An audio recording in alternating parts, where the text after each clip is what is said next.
لله الذي نحمده ونستعينه ونستغفره ونؤمن به ونتوكل عليه ونعوذ بالله من شرور أنفسنا ومن سيئات أعمالنا من يهده الله فلا مضل له ومن يضلل فلا هادي له ونشهد أن لا إله إلا الله وحده لا شريك له ونشهد أن محمدا عبد الله ورسوله أرسله الله تعالى بالهدى ودين الحق ليظهره على الدين كله وكفى بالله شهيدا فصلى الله عليه وسلم تسليما كثيرا كثيرا ثم أما بعد فإن أصدق الحديث كتاب الله وخير الهدي هدي محمد صلى الله عليه وسلم وإن شر الأمور محدثاتها وإن كل محدثة بدعة وكل بدعة ضلالة وكل ضلالة في النار. يقول سبحانه وتعالى في كتابه الكريم بعد أن يقول أعوذ بالله من الشيطان الرجيم تبارك الذي جعل في السماء بروجا وجعل فيها سراجا وقمرا منيرا وهو الذي جعل الليل والنهار خلفة لمن أراد أن يذكر أو أراد شكورا وعباد الرحمن الذين يمشون على الأرض هونا وإذا خاطبهم الجاهلون قالوا سلاما والذين يبيتون لربهم سجدا وقياما. رب اشرح لي صدري ويسر لي أمري واحلل عقدة من لساني يفقهوا قولي. آمين يا رب العالمين. Inshallah, in today's brief khutbah, I'd like to share with you a few ayat that belong to a very powerful surah and a short surah relatively of the Quran, Surah Al-Furqan. And there are many beautiful qualities of Surah Al-Furqan, and in particular of these ayat, and I just want to highlight a couple of them. One of them, of course, is that right before we get into these ayat, Allah Azza wa Jalla revealed an ayah of a sajda. So the ayah right before this one, when the Muslim is to recite it, we're supposed to fall into sajda. And it's actually a conversation with people who commit shirk. Among the mushrikun of Makkah, there were people who recognized the word Allah because they were using it even before Islam. But when they heard the word Ar-Rahman, then this was a new name of Allah to them. And even though it's obvious that it's referring to Allah Azza wa Jal, when somebody wants to act ignorant and they want to act like they don't know what you're talking about, then they pretend like they don't know. So they would say things like, who do you worship, God or Allah or Ar-Rahman? Who do you worship? Why do you keep talking about this Ar-Rahman? And Ar-Rahman is not something new to the Arabs also from the Islamic point of view, because the ayat that refer to Ar-Rahman are some of the earliest revelations. For example, the Fatiha. Fatiha is the first complete surah to be revealed. Alhamdulillahi Rabbil Alameen, Ar-Rahman Ar-Rahim. How many times they must have heard Bismillah Ar-Rahman Ar-Rahim?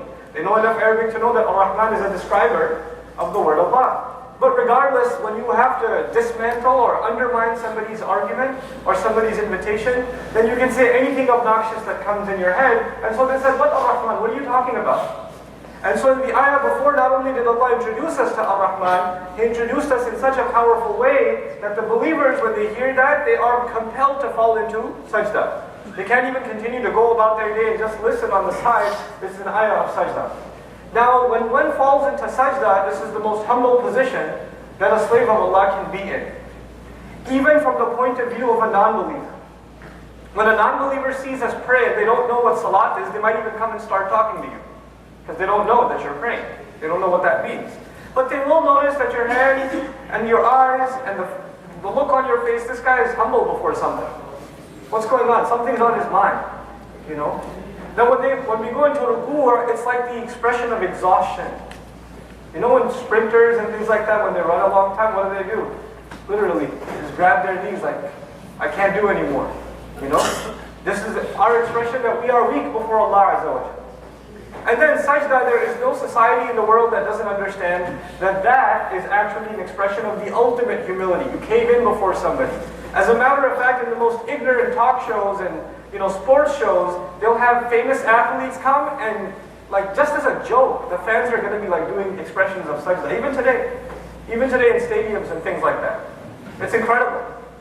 But the point I'm trying to make is sajda is the most humble position you can possibly be in. Physically, and actually that's supposed to be psychologically also. Psychologically, we should be completely humbled before Allah Azza wa Jalla. And when you're completely humbled before Allah is the best time to declare two things.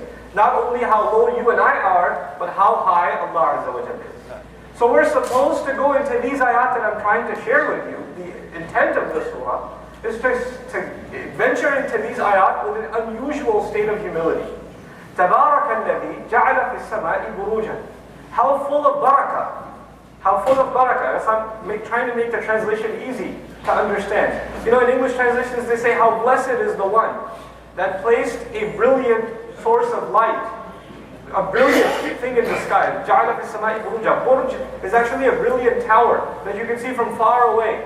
You can't see anything in the city, there are no lights, but there's a tower and there's a light on top, that's a burj. You can see it from a distance. Allah says, burujan. He put multiple brilliant towers up in the sky, referring to what the stars look like. Stars look like their own civilization. Burujan. وَجَعَلَ فِيهَا سِرَاجًا. And He put in it a massive lamp. Siraj is an unusually brilliant lamp. وَقَمَرًا مُنِيرًا. And He placed inside it a moon that gives off light, or deflects light. So Allah refers to the stars, the sun, and the moon. He refers to these things.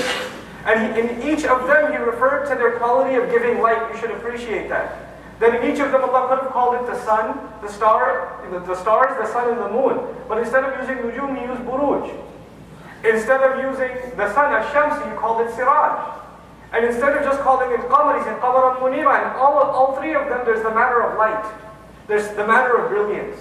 And this is important because Surah Al-Furqan is the surah that the right before it is Surah Al-Nur. So that the effects of Nur are still on the reader. The effects of light that lives inside the chest of a believer are still fresh. Anyhow, let me talk to you about barakah for a little bit. Barakah means az-ziyadatu fil khayr in Arabic. They say az-ziyadatu fil khayr. Increase in goodness. In other words, I was going to do something, but if what I was going to do has barakah, then the outcome of it will be better than I even hoped for. It will produce more good than it's expected to produce. That kind of an action is barakah. If my word has barakah in it, it will produce more good than it can logically be assumed to produce. An action of barakah, and we don't have the power of barakah. We have, in science they say action and reaction. They're equals, right?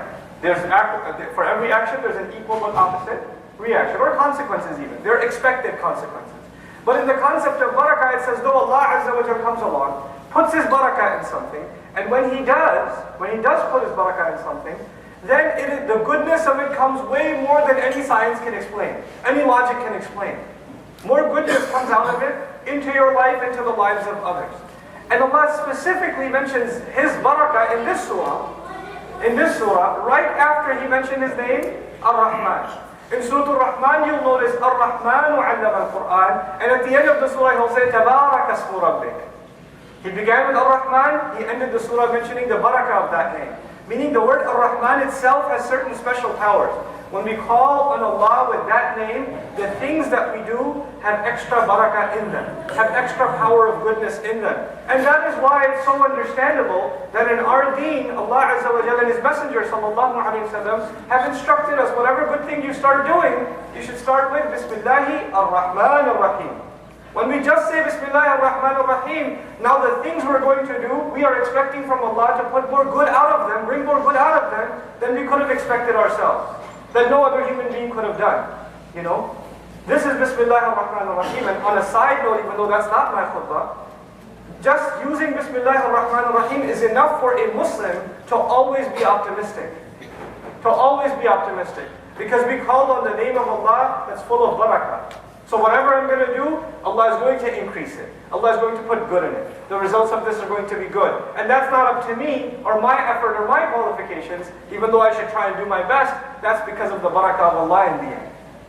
Now, Allah referred to the sun, or rather the stars. Then He talked about the sun and the moon. وَقَمَرًا مُنِيرًا. Then He says, وَهُوَ الَّذِي جَعَلَ اللَّيْلَ وَالنَّهَارَ خِلْفَةً. And He made the night and the day conflict with one another.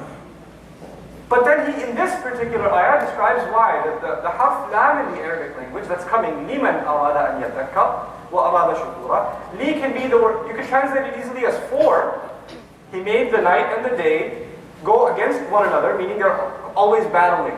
The sun has positioned itself and it's heading down, and the night is starting to win. And as Asr and Maghrib appear, you can see the battle being won by the night. And then this battle will start again next morning. This khilfa, this succession, constant going back and forth, one behind the other, is going to keep happening. Allah says, why is it made and for who is this sun, night and day produced? لِمَنْ أَرَادَ أَنْ يَذَّكَّرَ. For the person who wants to make an effort to remember. When you say تَذَكَّرَ in Arabic language, then what you're saying is not only do you make an effort to remember, you are ready to take advice. You know, وَمَا يَتَذَكَّرُ إِلَّا أُولُو الْأَلْبَابِ. The people of the sharpest intellect, they're the only ones that will take the advice. When somebody says something, they say, yeah, this is the time that this advice applies. And this is a very important concept. A lot of times when you are doing something wrong and somebody tries to give you and me advice, we say, not right now. Not right now. There's time for that later. I don't need a lecture right now. You know? Give me that reminder later. In Jumu'ah I can take a reminder, but not at home. Not when I'm angry at my employee. Not when I'm on an angry phone call. If somebody gives you advice at that time, be a little patient. Calm down. Then you say, no, you know what? Mind your own business. Right now I don't need the reminder. Allah says He made the night and the day. He kept on going in this way so that whoever truly has the intention, wants to benefit from the reminder, wants to take the reminder seriously, wants to make an effort to remember at the right time, can benefit. What's the connection between night and day and this? Every single believer that wakes up in the morning, especially in the month of Ramadan, should turn to Allah. And Allah says in the Quran, يُمْسِكُ السَّمَاء. He's holding the sky back from destroying you. From destroying you. Literally, you can imagine like an earthquake and a building's about to fall, or something's about to fall on you, and there's only one beam, or there's one person that's holding a door from collapsing on the children. You know? And he's saying, come on, come on. When that image is produced, that means you have no time. You have no time. In the study of the universe, you know, in astronomy, they talk about how there are an uncountable number of flying objects in the universe that are hurling at massive speeds. And any one of them can hit the planet Earth at any time. So we're just kind of lucking out so far. So if it just comes and hits, we can't do anything about it. It'll just be gone. I mean, there are black holes in the universe, they see stars imploding, they see all this stuff, and they say there's no scientific way to save the earth from utter destruction. So Allah, you know, He doesn't just say He's holding the sky up. Sama means whatever's above. Whatever dangers lie above you out there, Allah is holding them back from you. And so when you and I see another day come out, another morning wind, and another night wind that evening, then we say, Ya Allah, you held it back again till you gave me another chance to take advantage of your reminder. Because when Allah stops holding it, and the earth's time runs out, that means my time ran out.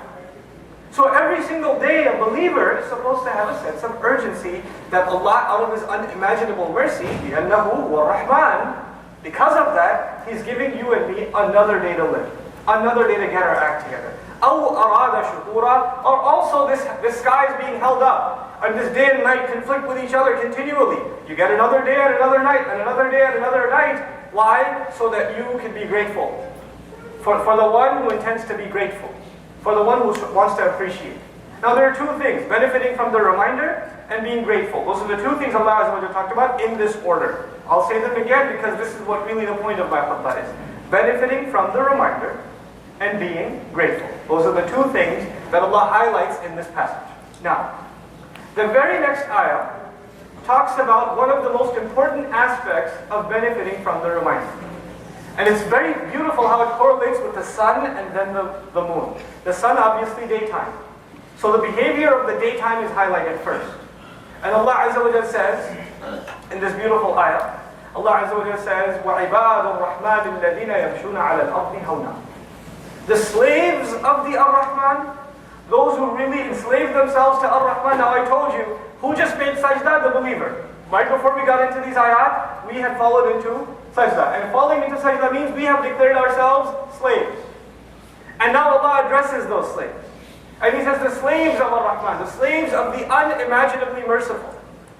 The first thing Allah puts here that's unique, you know, وَلَمَّا قَامَ عَبْدُ اللَّهِ يَدْعُوهُ في سورة الجن. When the slave of Allah stands up and calls on him, calls him Abdullah. Here He calls them Ibadur Rahman, the slaves of the unimaginably merciful. Meaning these are the people who are qualified for Allah's mercy. The people Allah is about to talk about, every one of us is Allah's slave. وَمَا اللَّهُ يُرِيدُ ظُلْمًا لِلْعَبِيدِ. You know, وَلَيْسَ اللَّهُ بِظَلَّامٍ لِلْعَبِيدِ. Allah is not a wrongdoer. He doesn't do wrong to any of His slaves. But we are Ibadur Rahman. These are the special slaves of Allah that deserve His special mercy. What's the first quality He's going to describe of them? I would think Allah might describe they do a lot of ibadah. They do a lot of dhikr. They do qiyamul layl. They stand in the middle of the night. They never forget Allah Azza wa Jalla in anything that they do. They're constantly thanking Him. Look at the first thing Allah is going to describe for these special people. These special people. Allah says, الَّذِينَ يَمْشُونَ عَلَى الْأَرْضِ هَوْنًا. They walk on the earth easily. هَانَ بِالْعَرَبِيَّةِ خَفَّ. هَانَ شَيْء خَفَّ شَيْء. Lightly. Lightly. They don't want to make sure that when they walk somewhere, their presence is known. Did you realize I'm here? You know? They don't stomp on the earth when they walk. They don't go into the office or go into the school or go into anywhere as they walk in to make sure everybody realizes I'm here. They take it easy. They're not full of themselves. They're really not full of themselves. It reminds me of a funny story. We were at an Islamic program, somewhere I won't mention where, and this young man really wanted to be noticed as he walked in. So he had shades on, a couple of buttons off from his shirt, and he kind of like poses and walks in. And he's expecting people to look at him. Nobody looked at him. So he walked out again, and walked in again, and walked out again, and walked in again like 3 times. It was the most hilarious thing. But he did all that, why? Because you want attention. The first benefit of the word hawn is you don't want attention. You're just yourself. You're not too concerned about other people's opinion about you when you're just going about your day. Hawn for younger guys here is that you're not, when you're walking into the masjid, you're checking yourself out in every mirror. You know? This completely self-absorbed type of walk. Hawn also means bis-sakina wal-waqar. At the same time, this person is at peace. You know how some people, they're walking, they have a look on their face, an aggressive look, an intimidating look on their face, and you want I want to stay away from that guy? Or they're waiting for you to make eye contact, and as soon as you make eye contact, they give you a stare, and you're supposed to like turn the other way? Like you only look at them when they're not looking at you? That's the opposite of hawn. They are at peace, and if others look at them, they become at peace too. People calm down just by looking at them. You know? Understand, these ayat are not just about you and me walking on the street. You walk into home. You walk into home, do kids run or kids run to you? Or they run away from you? You walk into the office, you're the boss. People are afraid of you, and you enjoy that. You're like, yeah, you know, better be scared. People avoid eye contact with you. That's not supposed to be the case. You're supposed to be humble when you walk. You're supposed to have a light character. Who do you think you are? Allah says, وَلَا تَمْشِي فِي الْأَرْضِ مَرَحًا. Surah Al-Isra. Don't walk around on the earth with full of pride, full of yourself. إِنَّكَ لَن تَخْلِقَ الْأَرْضِ. You're not going to cause cracks on the earth. Who do you think you are? وَلَن تَبْلُغَ الْجِبَالَ طُولًا. You're not going to reach the heights of the mountains with your stomping steps. You know yourself. Know your role. You know. So this is وَعِبَادُ الرَّحْمَنِ الَّذِينَ يَمْشُونَ عَلَى الْأَرْضِ هَوْنًا. This is their own demeanor. Whether anybody they're talking to or not, on their own they have a decent, self-respecting, but not full of themselves kind of attitude. And this is even body language. Quran even tells us humility is not just in speech, it's even in body language. How we carry ourselves. You know, how we go about ourselves. But then he says, وَإِذَا خَاطَبَهُمُ الْجَاهِلُونَ قَالُوا سَلَامًا. If I don't even get to talk to you about anything else, I just like to finish this khutbah talking about this. The literal translation of the ayah that many translations suggest is when the ignorant address them, they say peace. Whenever the ignorant address these people, they say peace. But let's dig a little further. This surah is Surah Al-Furqan. In the beginning of this surah, Allah Azza wa Jalla talks about all kinds of ridiculous things that the disbelievers claimed against the Prophet Sallallahu Alaihi Wasallam. They made all kinds of theories. He's insane, he's a magician, no, he's a victim of magic, no, on top of that, they dictate, iktatabaha. He has it written down by somebody, he's hired somebody to transcribe these stories that he's making up, asatirul awwaleen. All kinds of ignorant things are being said against the Messenger of Allah Sallallahu Alaihi Wasallam. And the response that is the official policy given by Allah to His Messenger in response to these kinds of ignorant attacks is وَاصْبِرْ عَلَى مَا يَقُولُونَ. Just be patient over what they're saying. وَاجُرْهُمْ. Abandon them, leave them. When they talk like that, leave them. What we are learning is, sometimes you're talking to somebody, and let's explore the word jahal for a moment, because it says وَإِذَا خَاطَبَهُمْ الْجَاهِلُونَ. Jahal in Arabic means someone who doesn't have control over their emotions. Aqal in Arabic literally means restraint. You know, there's a poet in Arabic who says, I wish my neck was 1 mile long. Why? Because by the time the words come out of my heart and they're traveling in my neck, I get time to think, should this actually reach my tongue or not? Because by the time the word comes out, oh man, I shouldn't have said that. That's jahil. Jahil is someone who has no restraints over what comes out of his mouth. No restraints. Whatever comes in his mouth, he says. Some of you younger guys know, there's kids that are hanging out together. When kids are hanging out together, one of them wants to show off to his friends. So he'll be loud and obnoxious and say obscene things. And his friends are going to say, you're crazy, bro. You're so crazy. And he goes, that's right. And then he's going to say even more obnoxious things. This is jahil. Let me show you how jahil I am. Let me prove to you how jahil I am, and we'll all be proud of it together. That guy is crazy, man. You know? People insulting people in public, and that's what the word khataba is used.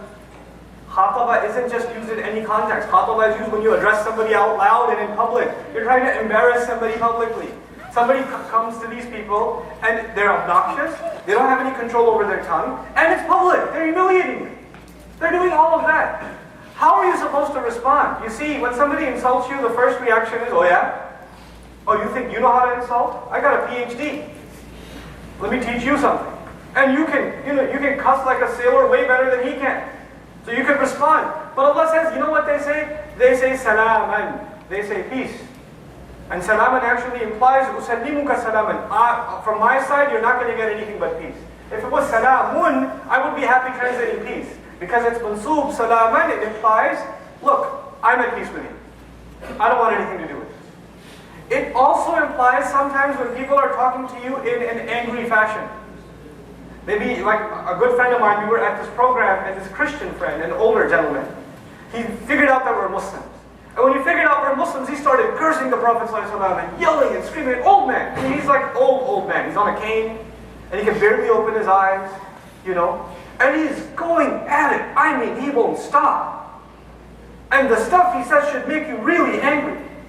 But you know what? This is not new. We are hearing these things about the Prophet ﷺ now. The people, the Sahaba, were listening to it with the Prophet standing right there. ﷺ.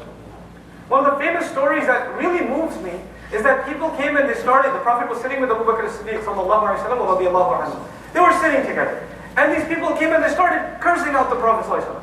Or actually cursing out Abu Bakr as-Siddiq first. They're yelling at him, screaming. They're talking about his family. You know, the worst thing you can do, talk about your family. Cursing them out. Abu Bakr as-Siddiq was patient. Doesn't even get up. Then they start talking against the messenger. They see that we couldn't get under his skin. We should try to insult the messenger. So they start insulting the messenger, sallallahu alaihi wasallam. And Abu Bakr as-Siddiq can't take it. Got up. As soon as he got up, the Prophet left. Sallallahu alaihi wasallam. Now Abu Bakr as-Siddiq has a choice. Should I go after these guys? Or should I go after my messenger? So he picks the messenger. Sallallahu alaihi wasallam. And he went to him and he caught up with him. And he said, why'd you leave? And he said, so long as you were sitting there patiently, the angels were surrounding us. And all of them were saying that Abu Bakr is committed to the truth. Abu Bakr al-Haq. The moment you got up, they flew away. And I don't sit where angels don't sit. So he left. SubhanAllah. He's teaching even the most beloved, you have to learn to be quiet sometimes. The last thing I want to share with you about khatabahum al-jahilun qalu salam. Even if I could do that much, hopefully some good lesson has been taught. For myself and all of you. That is that jahal actually means not being overwhelmed by emotion. Being overwhelmed by emotion. That is why even Musa a.s. says, أَعُوذُ بِاللَّهِ أَنْ أَكُونَ مِنَ الْجَاهِلِينَ. It doesn't mean that I seek refuge of Allah to become from the ignorant, those who don't know. He also is asking refuge from Allah. Ya Allah, don't let my anger, my emotions get so strong that I do something I regret later. Now at home, at work, among friends, sometimes somebody is emotional, somebody is really depressed, somebody's really angry, or you know that somebody has a little bit of a minefield, emotional minefield. You touch them a little bit and they explode emotionally. You know there are people like that around you. You should have the common sense as a slave of Ar-Rahman not to poke and prod with those kinds of people. And if you talk to somebody in your family, you walk into home, a husband and wife, you walk into home, you look at your wife's face. And if you know your wife's face will tell you everything that happened that day. And your wife's face will tell you it's a bad idea to talk to her right now. It is a bad idea. And the wives know about their husbands. They walk in home, he walks into home, she looks, she asks, how was your day? She knows. Today is a bad idea to ask him for the groceries or talk to him about what we're going to do on the weekend, or let him calm down, let him eat a little bit, let him just get it out of his system, and then I'll talk to him. But if you start from the very beginning, what's going to happen? What you should know is going to happen. At that time, they're overwhelmed by emotion, they're stressed out, they're depressed, whatever it is, and then they're going to talk back very angrily, and then you're going to say, oh yeah, you had a long day, what about me? And it's going to start. وَإِذَا خَاطَبَهُمُ الْجَاهِلُونَ قَالُوا سَلَامًا. It's emotional, psychological intelligence also. You don't just talk about what you want to talk about. You have to think about what is the emotional state of the person you're addressing. You have to be sensitive to them. These ayat are about courtesy. Not only are you humble in and of yourself, how the way you carry yourself, you consider what other people are going through before you say something to them. Maybe this is not the best time to give your son a lecture. Maybe he's a little stressed out right now. Maybe he's a little, overwhelmed. Maybe find a better time.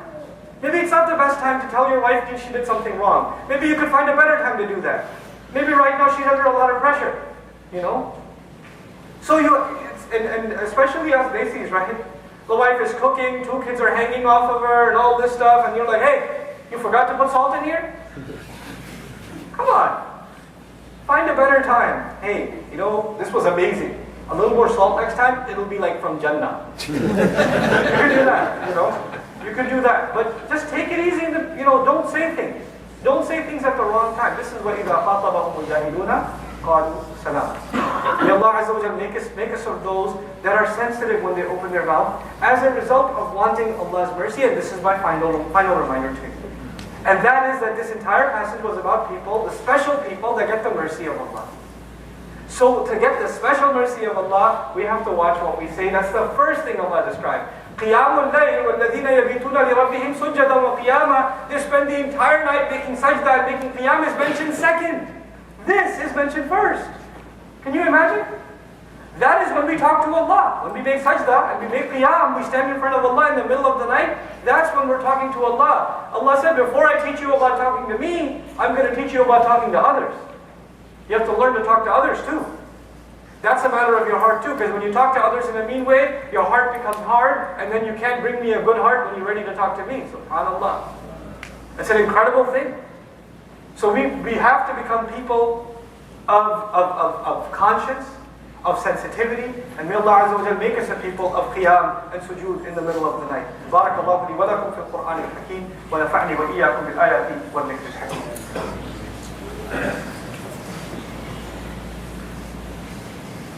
الحمد لله وكفى والصلاة والسلام على عباده الذين اصطفى خصوصا على أفضلهم وخاتم النبيين محمد الأمين وعلى آله وصحبه أجمعين.